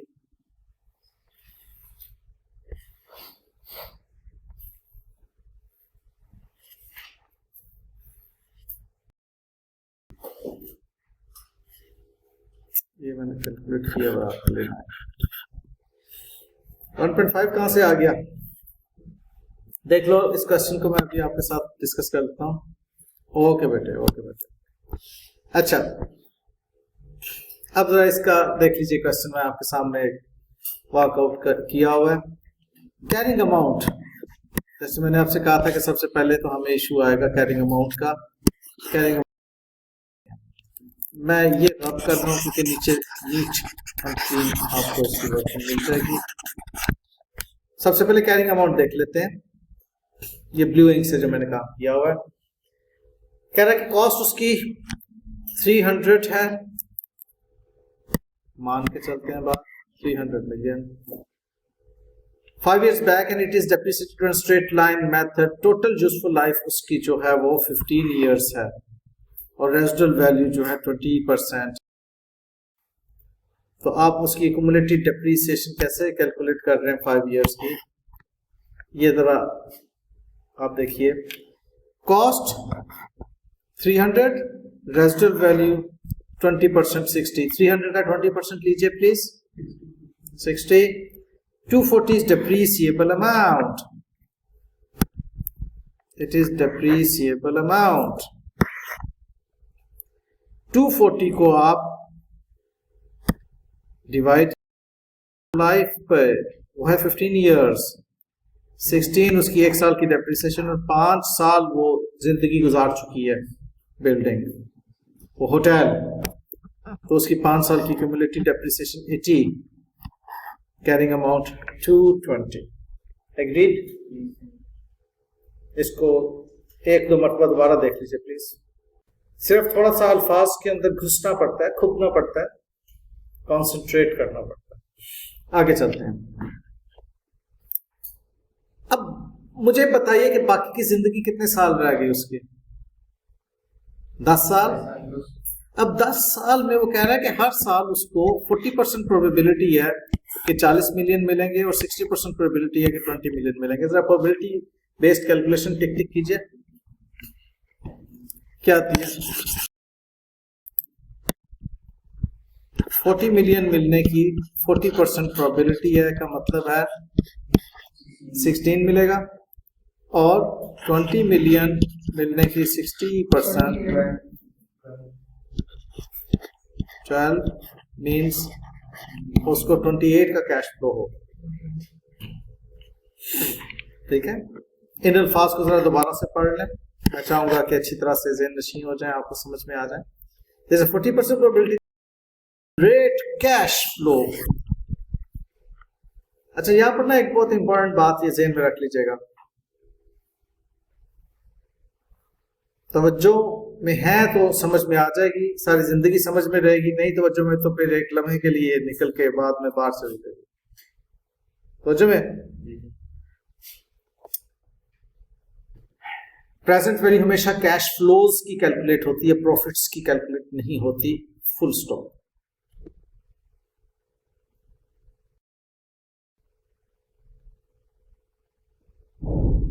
क्या बोला मैंने?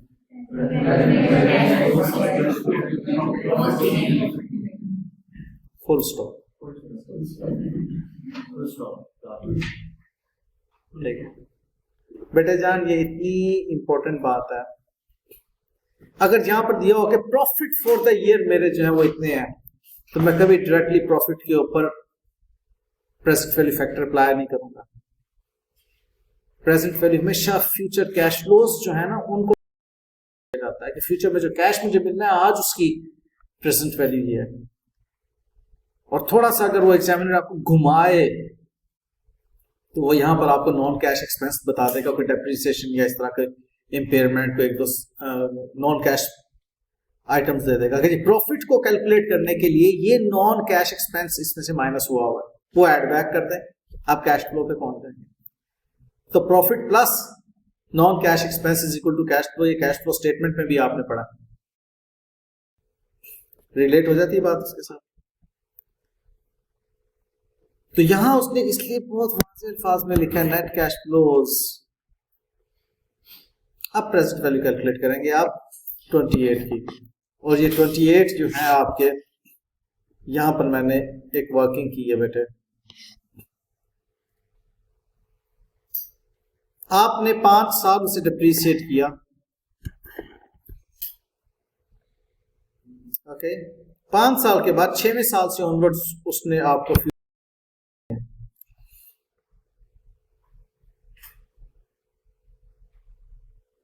और इस पॉइंट पे आप बैठे हुए हैं 5वें साल के आखिर में और 6वें साल के शुरू में।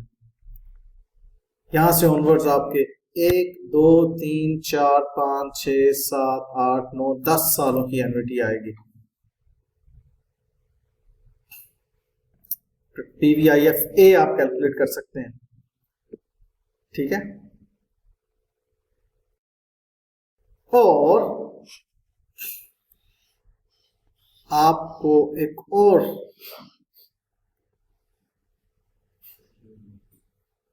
दिलचस्प बात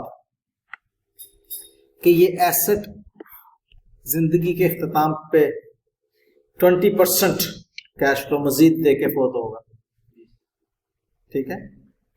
ये उसकी जो प्रोबेबिलिटी है that the hotel will generate, ये पर एनम एनुअल जनरेट, बाद में जब उसकी जिंदगी खत्म हो जाएगी तो कैश फ्लो आएगी ना आपके पास, वो आएगी आपके पास 20% विच इज 60। तो आपको 28 पे पीवीआईएफ ए अप्लाई करना है 10 इयर्स का फॉर अपकमिंग 10 इयर्स, और 60 पर 10th ईयर का, ये फॉर 10 ईयर एट, और फॉर 10th ईयर एट 10%, ये 0.1 जो है 10% को प्रेजेंट कर रहा है। तो प्रेजेंट वैल्यू क्या कैलकुलेट होती है ये मैंने यहाँ पर कैलकुलेट किया हुआ है। 10 इयर्स का आपको बता भी देता हूँ, पीवीआईएफ ए 10% 10 ईयर का, 10% 10 ईयर का 6.1446, ऑलराइट 10% एन्युटी 6.1446, 6.1445 और 6 व्हाटएवर अप्लाई किया। और ये 10th ईयर का पीवीआईएफ ये कैसे आप लेंगे, थर्ड टेबल आपका 10% 10 ईयर पे 10th ईयर का 0.3855, ओके। 0.3855 and 60 पे you will get this amount of present value. नहीं जी, हमारे पास प्रेजेंट वैल्यू यानी कि वैल्यू इन यूज आ गई। हमारे पास नेटबुक वैल्यू 220 है और fair value less cost sale हमने 190 की कैलकुलेट, ये 190। अब आप देख रहे हैं कि in greater of these two is 195, carrying amount is 220, हमारे पास 25 का impairment loss कैलकुलेट हो गया। समझ में आ गई? सर ये पॉइंट था, कौन से वाला ये पॉइंट बेटा? कौन से वाला बेटा? Value in use. देखो बेटे, आपको 28 का कैश फ्लो हो रहा है हर साल, 10 साल जिस दिन हमने डिसीजन लेना है उससे ऑनवर्ड्स 10 साल वो आपको 28 का कैश फ्लो रिसीव होता रहेगा। ये बात क्लियर है?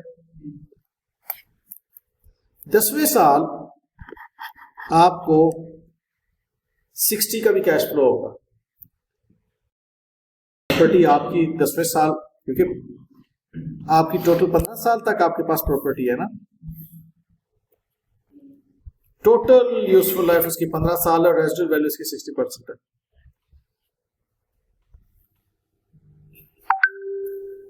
अब वो प्रॉपर्टी आपको कैश फ्लोज दे रही है 28 टाइम्स 10 टाइम्स यानी कि 28 पर एनम, और 60 आपको 10th ईयर पे मिलेगा। प्रेजेंट वैल्यू कैलकुलेट करनी। अगर इस पे कॉन्फिडेंस नहीं आ रहा तो मुझे आगे ना जाने दो, मेरे पास 2-3 और तरीके हैं कॉन्फिडेंस दिलाने के। नहीं समझ आ रही ना? हाँ, तो पहला तरीका है कि मैं झिड़कियां दूं, दूसरा तरीका लपड़ मारूं, ठीक है? कबूल? ओके। देखो मैं आपको ये समझाने जा रहा हूं अब एक और तरीके से। आप समझते हैं मैं आपको झिड़कियां दूंगा, लपड़ मारूंगा? कभी नहीं बेटे। अच्छा देखो बेटे जान, 10% पे अब मैं थोड़ा सा लेंदी काम करने लगा हूं, मुझे 2-3 मिनट ज्यादा लग जाएंगे, लेकिन समझ आपको इंशाल्लाह सारी जिंदगी के लिए बहुत अच्छी आएगी। हम पीवीआईएफ जब कैलकुलेट करते हैं, PVIF present value interest factor, तो उसका formula 1/1 + i raise to power n, ये सीखा हुआ ना? इधर i 10% है तो ये बनता है 1/1.1, 10% का मतलब 0.1 होता है, रेज टू पावर 1 2 3 4 5। कैलकुलेटर पकड़े, मेरे साथ रहेंगे, हर बच्चा कैलकुलेटर पकड़े, ऑनलाइन वाला बच्चा भी कैलकुलेटर पकड़ ले, रिकॉर्डेड लेक्चर सुनने वाला बच्चा भी इस वक्त कैलकुलेटर पकड़ ले प्लीज, और लिखे 1 / 1.1। क्या जवाब आया? 0.90909। ठीक है, अगेन करो डिवाइडेड बाय 1.1, 0.826, फिर डिवाइडेड बाय 1.1, 13, फिर डिवाइडेड बाय 0.620, फिर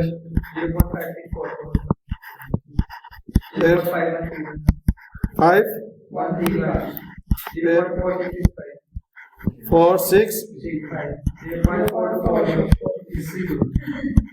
again 38 0.35 point। तो आप देखें क्या ये वही फिगर्स हैं यहाँ पे लिखी हुई हैं?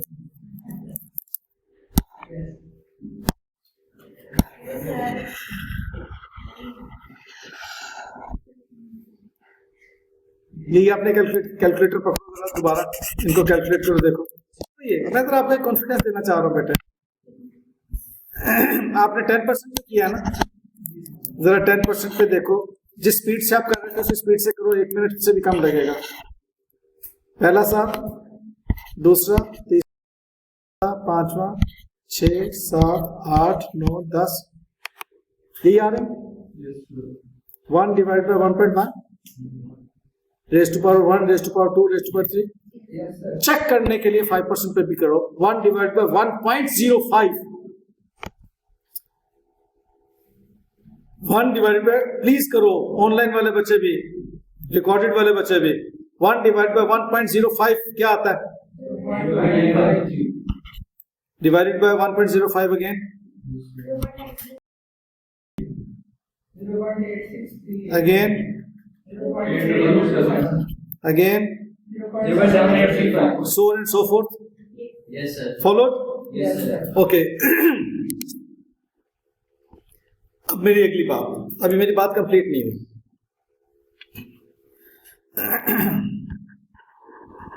इन सब का टोटल करो। मुझे हो सकता है 3-4 मिनट लगे, लेकिन ये 3 के लिए बहुत बड़ी एक लर्निंग देंगे।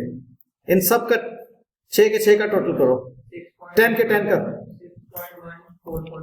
टोटल आ रहा है 6.1445। ओके, ये काम थोड़ा सा इस वक्त लेबोरियस है, लेकिन लाइफ टाइम लर्निंग देगा आपको। मैं अभी फॉर्मूले की तरफ नहीं ले जा रहा ना, मैं आपको कॉन्सेप्ट दे रहा हूँ, सिर्फ मैं रट्टे की तरफ नहीं ले जाना चाह रहा। अभी तो एक और बड़ा बेबी वर्किंग करवाऊंगा, बड़ी बेबी वर्किंग आपसे करवाऊंगा अभी मैं। सिर्फ मुझे कंफर्म कर दो कि ये टोटल ठीक है।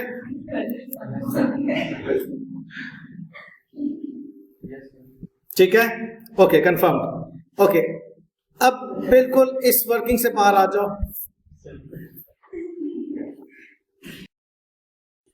इस वर्किंग से बाहर आ जाइए प्लीज। और जो मैं इस वक्त काम करने जा रहा हूं इससे भी ज्यादा चाइल्डिश है, माइंड ना कीजिएगा प्लीज। 2 2 2 2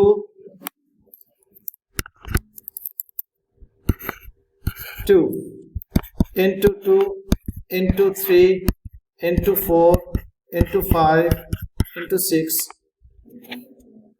करो करो करो करो, क्या आता है?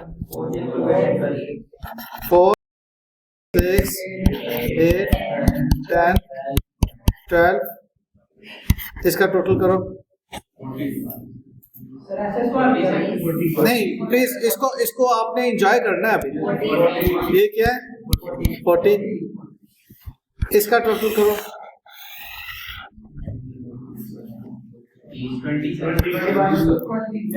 ये एनर्जी आपकी 2 चल रही है, इनमें से एक फिगर को उठाओ, इनटू 20 करो, आंसर यही आएगा। पार करने के बजाय एक को उठाओ, इसके सम से मल्टीप्लाई करो, आंसर यही आएगा। ऐसा ही है?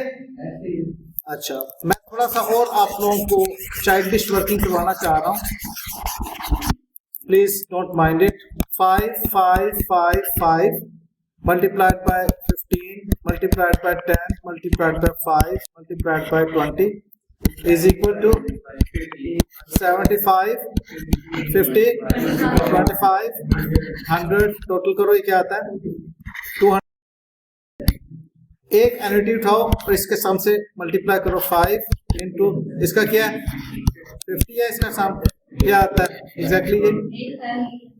एग्जैक्टली ये बेटे, जब इट इज प्रूव्ड तो एक एनर्जी उठाओ, 28 रिपीट हो रही है, उसको इसके साथ मल्टीप्लाई करो, तो इतनी लंबी मल्टीप्लिकेशन करने की बजाय आपको सही जवाब मिलेगा कि नहीं मिलेगा? ठीक है, वो क्या आ रहा है? 172 मतलब मुझे बार बार मल्टीप्लाई करने, मैंने साबित किया है यहां पर कि बार बार मल्टीप्लाई करने की बजाय आप एक एनर्जी की उठाएं और उसको इसके सम के साथ, फैक्टर्स के सम के साथ मल्टीप्लाई कर दें, तो आपके पास जो आंसर आएगा वो वही होगा जो बार बार। अब अगर 100 मेरे पास वैल्यूज हैं तो मैं बच गया ना उसके। ओके,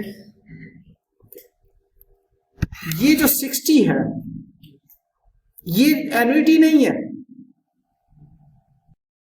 एन्युटी, इसको सिर्फ इसके साथ मल्टीप्लाई करें 10th फैक्टर के साथ इनटू पॉइंट, ये क्या आता है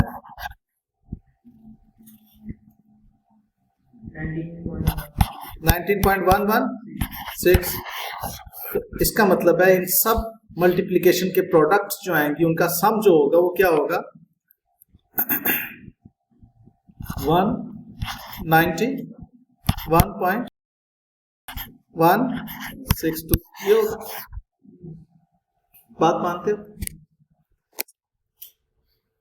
अब अगली बात सुनो गौर से। आपने 0.909, 0.826, 0.751 जो कैलकुलेट किया, ये क्या था? ये A3 में एग्जैक्टली यही लिखा हुआ था। मैंने ये आपकी प्रैक्टिस करवाई दोबारा में। और इन 10 सालों का सम जो है आपने क्या कैलकुलेट किया 6.1445, उसको आप देखें 4th टेबल में सालों का सम उसने ये किया। ये वो वजह है कि हम जब एन्युटी लगाते हैं तो हम सम उठा के एक ही मरतबा मल्टीप्लाई कर देते हैं, जवाब आ जाता है। उसके पीछे सारा काम हुआ होता है। बात को फॉलो किया? मसला जो आता है वो 60 की भी समझ आ गई है ना कि 60 को क्यों आखिरी वाले से मल्टीप्लाई किया है, क्योंकि 60 10वें साल की कैश, तो 10वें साल के रेट से मल्टीप्लाई करेंगे ना। और 28 पारे पिछले पूरे आपके जो है हर साल की कैश फ्लो थी, हर साल के साथ अलग अलग मल्टीप्लाई करने के बजाय उसको हमने सम, उसका जो एन्युटी है उसके साथ मल्टीप्लाई किया, जवाब आ गया। फॉलो किया? तो एक सिंपल मैथमेटिकल लॉजिक है जिस पे बेस कर रही है आपकी सारी गुफ्तगू। अच्छा जी सर, ये तो 6.79 आ रहा है, 40 20। अच्छा,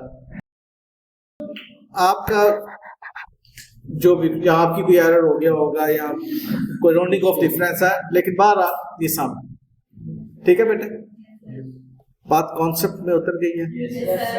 अब अगर मैं आपसे पूछूं, मैं थोड़ा सा आपको ऐसे हल्का सा एक टास्क दे रहा हूं।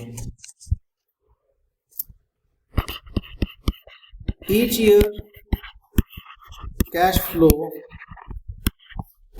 For years is ₹200. 10th year the asset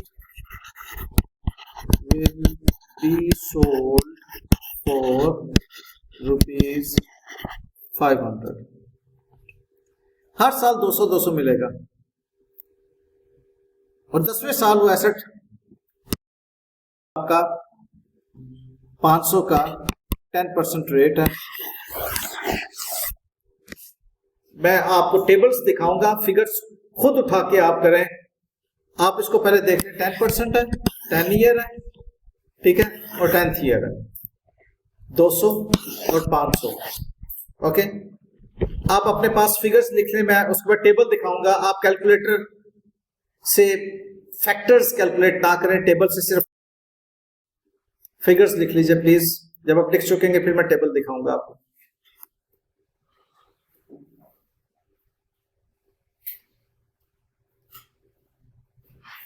लिख चुके? ओके, अब पहले आप टेबल 4 देखें। 10% पे 10 ईयर, ठीक है, और टेबल 3 देखें, 10 ईयर पे 10% पे 10th ईयर। ये रेट्स उठाएं और किसको किससे मल्टीप्लाई करना है कीजिए प्लीज। 0.3855 लिखिए 10% 10 ईयर के लिए, और 6.1446 लिखिए 10% 10 ईयर्स के लिए, और वापस आ जाए। बताइए क्या आंसर आता है आपका। आपने बताना मुझे present value of future cash flows. जी ऑनलाइन 728.1, सैफ बता रहे हैं 728.1, सबका यही है। इज दिस करेक्ट है? 1421 अच्छा दूसरा आप क्या बता रहे हैं? 1421 बता रहे हैं। आई डोंट नो, अभी मैं इसको खुद से भी कैलकुलेट कर लेता हूँ। आप मुझे बताइए आपने 200 को किससे मल्टीप्लाई किया? 6.1445 से, ठीक है। 100 को किससे मल्टीप्लाई किया? 0.3855 से, बिल्कुल ठीक। इसका आंसर बताइए क्या बेटे? 122 8.92 और इसका आंसर बेटे 192.9.75 ओके। और टोटल क्या आ रहा है? ये 1 सही। अब्दुर्रहमान सैफ अली बेटे करेक्शन कीजिए बेटे, आपकी कहीं पर कोई मिस्टेक है। Saif Ali online please mistake को रेक्टिफाई कीजिए बेटे। गुड। तो देखिए हमने किया क्या, जो एन्युटी है जो हर साल हमें मिलनी है उसको उसके सम के साथ मल्टीप्लाई करना, और जो आपको 10th ईयर पे जाके कैश फ्लो हो रहा है, बिकना तो उसने एक ही मरतबा है ना, हर साल तो नहीं बिकना उसने। साल तो उसने रेवेन्यूज आपको देने हैं, उसके कैश फ्लोज आपने देखने, नेट कैश फ्लोज क्या है, और उसकी कैश फ्लोज की आपने प्रेजेंट वैल्यू कैलकुलेट करनी। वेराज उसने एक मरतबा जिंदगी के इख्तिताम पे आके बिकना और कैश फ्लो उस दिन देना है। उस दिन 10 साल गुजर चुके होंगे, तो 10 साल के गुजर चुके होने के बाद का जो आज प्रेजेंट वैल्यू फैक्टर है वो अप्लाई करेंगे, तो आज की प्रेजेंट वैल्यू आ जाएगी।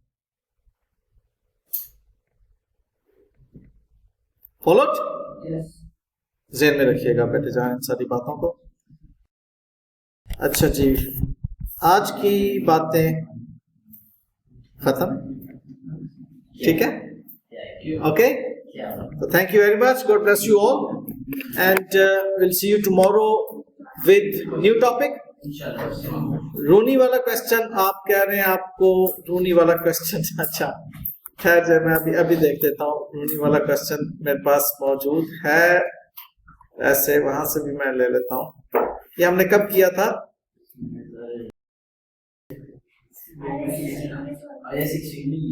IS 16 में हमने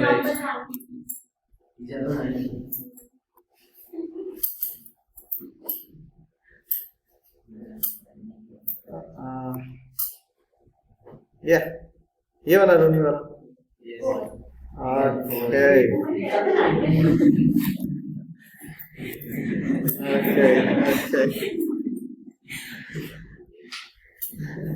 Okay. Okay.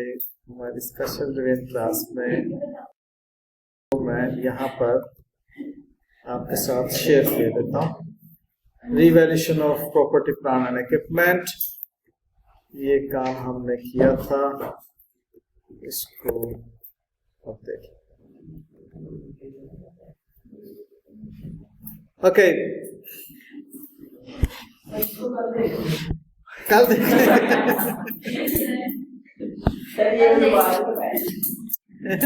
थोड़ा सा मैं आपको रीड करवा देता हूँ, ठीक है?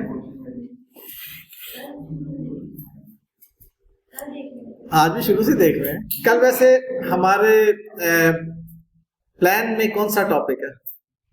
रिवीजन प्लान जरा ग्रुप में देखिए। मैंने खुद दोबारा भेजा है, कल मैंने फिर भेजा। कल मैंने व्हाट्सएप ग्रुप में रीसेंड किया, मिला है ना कल?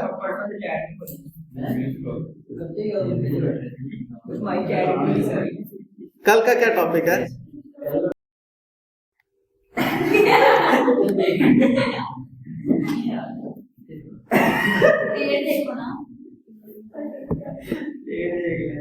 बेटे जान कल की ये है NPO जी, ग्रुप में भेजा, कल मैंने भेजा ग्रुप। आप कौन सा वाला ग्रुप देख रहे हैं? स्पेशल रिवीजन वाला? हाँ, रिवीजन वाला ग्रुप देखिए। हाँ आप बेटे रिव्यू ग्रुप में नहीं है तो आप ऐसा कीजिए, फॉर्म फिल करके मिस सना से ग्रुप में एंटर हो जाइए। बेटे आप दोबारा मैं क्या याद करा दीजिए, आप याद करा दीजिए। जिस जिस बच्चे को अभी रिवीजन वाले व्हाट्सएप ग्रुप की एक्सेस नहीं मिली वो प्लीज मिस सना को, मिस प्रिया को राब्ता करें। मिस प्रिया आजकल ऑफ है, एक आध दिन में miss Priya would be here. अगर आप जाइए और उनसे आप राब्ता करके आप ग्रुप में इन हो जाइए। रूनी मैं आपको बाद में करवाऊंगा, ठीक है? अभी बच्चों का मूड नहीं हो रहा, तो बच्चों का अगर मूड नहीं है तो फिर मजा नहीं आएगा। Otherwise this is a very classical question. Thank you, okay, Allah Hafiz.